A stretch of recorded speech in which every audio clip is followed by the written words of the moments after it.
ইসলামী দলকে ক্ষমতায় আনার জন্য ভোট দেওয়া জায়েজ হবে কিনা, আপনার রাষ্ট্র কারা পরিচালনা করবে এটা তো আপনার নির্ধারণ করে দেওয়ার দায়িত্ব আছে। আপনার রাষ্ট্র কারা পরিচালনা করবে? সাহাবায়ে কেরামদের যুগে কি হয়েছে?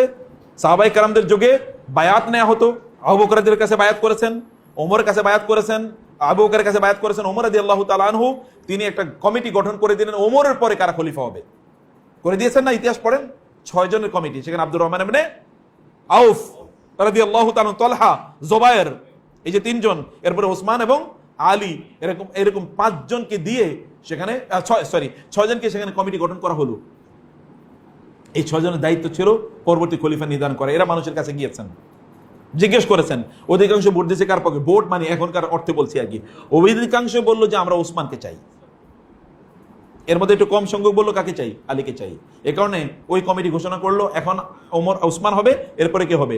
আলী রাদিয়াল্লাহু তাআলা আনহু খেলাফতের দায়িত্ব নেবেন। এরকমই ছিল। অথবা এখানে একটা অপিনিয়ন দেওয়ার তো সুযোগ আছে। এখনকার মডার্ন যে আমরা সিস্টেম দেখছি, এই সিস্টেমে একটা ভোটিং কেন্দ্রে গিয়ে আপনি কি করেন? একটা ভোট প্রদান করেন। ওইখানে এক ধরনের বায়াতের সিস্টেম ছিল, এখানে গিয়ে আপনি একটা ব্যালট বক্সে দেন। এইখানে এই ভোটিং সিস্টেমে কোনো প্রবলেম নাই। মূল প্রবলেমটা হলো ডেমোক্রেসিতে। মূল প্রবলেমটা কোথায়? ডেমোক্রেসিতে প্রবলেমটা কেটে বুঝতে হবে। ডেমোক্রেসিতে প্রবলেম হলো চোর বাটপার ডেমোক্রেসির মাধ্যমে কি হতে পারে? এমপি, পার্লামেন্টারিয়ান হয়ে যেতে পারে। চোর বাটপার, নায়িকা, গায়িকা, মদখোর, গাঁজাখোর, এগুলো হয়ে যেতে পারে, পারে না?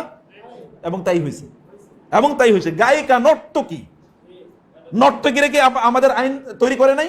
নর্তকীদের পেছনে প্রত্যেকটা আপনার পার্লামেন্টারিয়ান সেশনে লক্ষ লক্ষ টাকা খরচ হয় নাই? এ টাকা কারা দিয়েছে?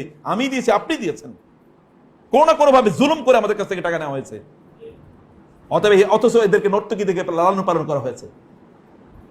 তা আপনি থাকেন, থাইকে যান, কিন্তু আপনি এরকম প্রহসন কেন করবেন? তথাকথিত ভোটার নির্বাচন আপনি করবেন, সেখানে হাজার হাজার কোটি টাকা যাবে। এগুলো কার টাকা? আমাদের টাকা। আপনি থাকেন, আপনি বলেন যে আমি স্বৈরাচার, আমি 30 বছর